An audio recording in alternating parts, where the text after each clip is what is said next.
সাধারণভাবে আপনি একটু পিছাই, আমরা একটু পিছাই আরো ভালো। এই সবাই একটু পিছিয়ে আসি, আমরা সবাই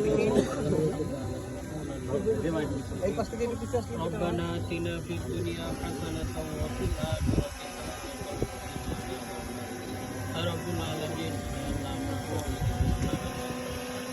আয় আল্লাহ, দুনিয়ার কল্যাণের নামাজের পরে আল্লাহ যেই কাজের উদ্বোধন হয়েছে আল্লাহ আমাদের সকলকে আপনি কবুল করে নেন। এই কাজে যারা অংশগ্রহণ করছে আল্লাহ সকলকে আপনি